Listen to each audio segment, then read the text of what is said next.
وعن النعمان بن بشير رضي الله تعالى عنه قال أغمي على عبد الله بن رواحة فجعلت أخته أمرة تبكي وعجب له وكذا وكذا تعدد عليه فقال حين أفاق ما قلت شيئا إلا قيل لي أنت كذلك زاد في رواية فلما مات لم تبكي عليه رواه البخاري.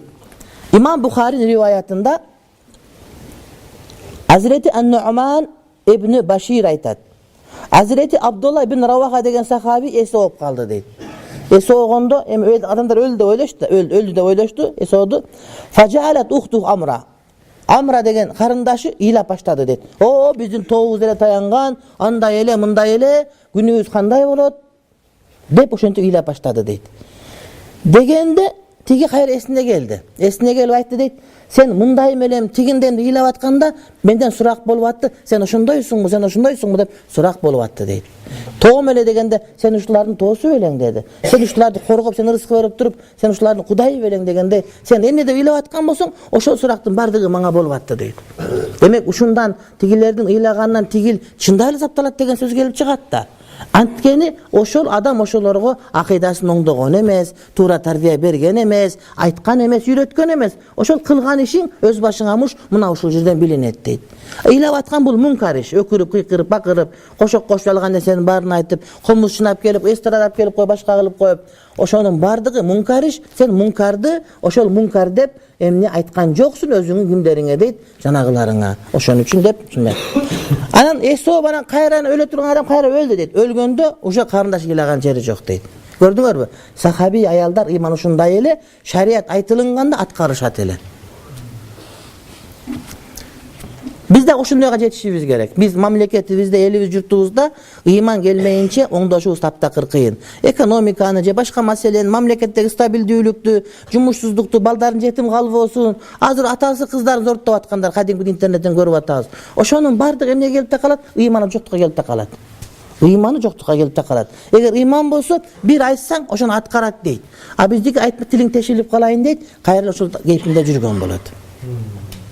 Demek biz imanga go adamlar var, ayallar çaşını östürtken hareket kılat. Ana munday jür, anan joluk salın. Joluğun ikinci orunda kalıp kalat, iman birinci orunda turat.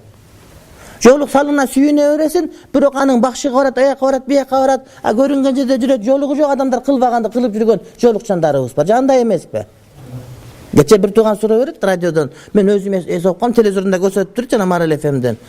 Bir tuğan jakşyle bir tuğan eken aytat. Men namaz okup aytam, ilgari bir okudum, men turguz alıp aytam, iş okup aytam, birok sakalım bar, emne kılam deydi. Sakalı var eken, emelde sakalı bolsa аны öýlet da olya bolup kalıptır dep. Al namaz okup ayt eken. Bir jerge toyga barıp kaldık, toyga barıp aytylek, taksir gelbeseňer bolýt dep bardyk, arak çok halal toy eken, birok muzika jaýynda eken. Şu kulagyň jaňyryp durat, ana bir malda bir sakalçam taksirybız çygyp, ortaga düşüp, bir taş tüte jalaňaçyla kız menen vaysga düştü aýabay. Sakaly meni sakalymdan türtese uzun. Şunday boldu. Baryp aytaýyn dedim, iki sakalçan uruşup ataba dep neme kılıp düşer. Tanybay. Şunda tegeren hiç kim jok, hiç kim başlaýylyk. Şu kıykırıp, arasında kıykırıp tegeren vaysga düşüp bilebat da. Adam sakal dikçi durmat kılıç gerek, öz durmat kılıç gerek. Okşaş emesmez, okşaşpay kalıp taptakır ele. O yemede Saltanat Palas degende. Suretleri daha var bir yerde cüse gerek.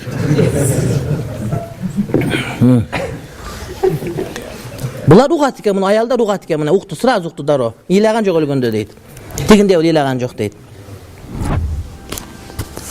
Ve fi hadithil Bara ibn Azibin radiyallahu anhu enne nebiyye sallallahu aleyhi ve sellem se'ale ashabahu en awthaqi ural imani fe ajabu بعدة أجوبة فذكروا الصلاة والزكاة والصيام والحج والجهاد وفي كل مرة كان يقول صلى الله عليه وسلم حسنة وما هي بها ثم قال صلى الله عليه وسلم إن أوثق أرى الإيمان أن تحب في الله وتبغض في الله رواه الإمام أحمد. البراء ibn Azib aytat, gündördün bir gününde Peygamberimiz Aleyhisselam adamlardan imandın en bekem jeri tutkası kaysıl dep soradı. İmandın tutkası kaysıl? İmandın jivi tizgini qaysil deb so'radi. So'raganda biröler aytdi, namaz dedi, biröler zeket dedi, biröler orozo dedi, biröler acılık dedi, biröler cihat dedi. Her bir aytkan jawabga payg'ambar жақшы бирок ал эмес деп атты. Айтқаның жақсы сөз, бирок ал эмес жооп. Айтқаның жақсы сөз, бирок жооп ал эмес деп айтып атты дейт. Анан пайгамбар айтты, ыймандын эң бекем жиби бул Аллах үчүн жакшы көрүп, Аллах үчүн жаман көргөндө турат деди. Аллах үчүн жакшы көрүп, Аллах үчүн жаман көргөндө турат деди. Бир адамды жакшы көрсөң, Аллах үчүн жакшы көр. Бирок жаман көрө турган болсоң, Кудай үчүн жаман көр. Башка бир нерсе үчүн жаман көрбөсөң. Ошол Кудай үчүн пейлин жаман көр. Эгерде ушул түшүнүктү Аллах үчүн жакшы көрүү, Аллах үчүн жаман көрүү түшүнүк кирде турган болсок, анда биздин коомго бактылык эч жагы орноп калат болчу. Анда бизде уурлук деген болбойт эле. Анда жумушсуздук деген болбойт эле. Анда кыздарыбыз кор болбойт эле. Анда токтогулдагы суубуз азайбайт эле. Ne үчүн? Анткени биз бирибизди бирибиз жакшы көрүү. Жакшы көрүү деген сөздүн мааниси өзүңгө жакшы көргөндү башка бирөөгө жакшы көрүү деген сөз. Өзүңгө жакшыныраак көрсөң, дайыма светиң күйүптү, дайыма үй жылуу болуп турсун, курсагы ток болуп турсун десең, анда кыла турган жакшылык кылбайт элең. Адамдардын үстүнөн алардын рызкысын сатып алып жибербейт элең, башка кылбайт элең, кетип калбайт элең. Аманатка кыянат кылбайт элең. Ошонун бардыгы адамдардагы диндарлыктын жок болгондугунан келип чыгып атат дейт. Ыйманды бекемдеш үчүн сөзсүз даватка чыгуу шартпы же башка жолдору барбы? Эгер илим жолунда жүрсөңүз бир жол, бирок урматтуу бир тууганым, даваттын таасири таптакыр бөлөк. Адам ошол дин үчүн үйдөн сурулуп чыгуу деген адам намазга чыгышы кыйын багымдаткан, төргү 3 күнгө. Ана ошо 3 күнгө чыгсаң адам деген, ошол эмне үчүн чыктың деп эң кымбат нерсе убактыңы берген үчүн сенин жүрөгүндө бөлгөчө бир сезим пайда болот. Ал сезимди чыгып эле көргөн адам билбесе, чыкпаган үгөө аны сезе албайт, урматтуу бир тууганым. Ошон үчүн аны чыгып көрүш керек. Бирок чыгып кандай экен деп көрүш үчүн чыксаң, анда пайдасын билбей каласың. Чындап ниет менен чыксаң, анан эки пайда менен чыгасың. Ошондо бирок эки ойнаткан болосуң. Ыйман деген эмне? Ыйман урматтуу бир тууганым, ла илаха иллаллах Мухаммаду расулуллах деген келимени түшүнүп, анын акыйкатын билип, ошону жүрөккө киргизип, ушул касиеттүү сөздүн тегерегинде жашоо деген сөз. Эгер Кудай Таалам кайсы бир адамга жакшылык кааласа, бул ага жеңил болот. Эгер Кудай бирөөгө жакшылык каалабаса, анда бул ал адамга оор болот. Ла илаха иллаллах деген сөздүн мааниси Аллахтан башка Кудай жок деген сөз. Аллах Тааладан башка ибадат кылганга, намаз окуганга, сыйынганга, сураганга, жалынганга, рызкы сураганга, коркконго ылайыктуу болгон Кудай жок. Кудайлар толтура көп. Ар ким каалаганын Кудай кылып алат. Бирок чыныгы Кудай бул жападан жалгыз Аллах Таала. Пайгамбарлар Кудай эмес. Алымдар, молдекелер Кудай эмес. Аксакалдар Кудай эмес. Чочконун башы Кудай эмес, уйдун өзү Кудай эмес.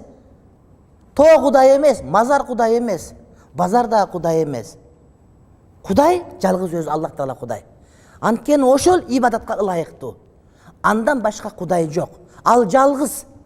Ошону алып келген дини менен жашоо Кудайды жалгыз деп билүүгө жата турматтуу бир тууганым. Эгерде бир адам Кудай бар бир деп туруп, бирок анын жиберген дини туура эмес дей турган болсо, Кудай бар деген сөз жокко чыгат. Бизде бирлер мен деле мусулман анам бирок дин андай мындай. Жок. Кудайды бар деген, Кудайды жалгыз деген адам, Кудайдын жиберген шариаты эч күмөнсүз толук деген сөз. Туура, мен мусулман катар барын аткарылбай аткышым мүмкүн, бирок диндин өзүндө айып жок. Эгер ошол дин менен толук жашай турган болсоң, толук бактылуу болосуң дегенде жүрөк алып кирүү деген сөз. Бул дин акыркы дин деген сөз. Кимдир бирөө ла илаха иллаллах десе, бул акыркы дин, башка дин жок, башка дин издештин дагы кереги жок. Анткени диндердин акыркысы ошол ислам дини, мындан кийин башка дин келбейт, урматтуу бир тууганым. Анткени Куранда Кудай Таалам инна дина индаллахи ислам, Кудайдын астындагы акыйкат дин бул ислам, мусулманчылык деди. Экинчиси Мухаммад Расулуллах. Мухаммад деген киши бул Аллахтын бизге жиберген пайгамбары. Ошого күбөлүк келтиребиз. Саллаллаху алейхи ва саллам деп. Анын мааниси менин жашоо тартибимдин бардыгы Мухаммед пайгамбардын тартиби менен кетет. ошону менен болот деген сөз. Мен колдон келишинче Мухаммед пайгамбардын сүннөтүн тирилтип жашайм. Менин мамилемде аялым менен болгон, менин балдарым менен болгон мамиледе, менин кийген кийимде, тамак жеген, жүрүш турушумда, жумушка барганымда, жаратылыш менен болгон мамилемдин бардыгында мен пайгамбар көрсөтүп берген тартип менен жашаймын деген маани урматтуу бир тууганым. Мухаммад Расулулла ошол пайгамбардын сүннөтү менен жашасам, ошондо толук бактылуу болом деген сөз. Мухаммад Расулулла деген сөз ошону коргойм, ошону колдойм деген сөз. Кимдир бирөө бузуп алса, жок андай эмес, чындыгы мындай деп айта алам мен деген маани урматтуу бир тууганым.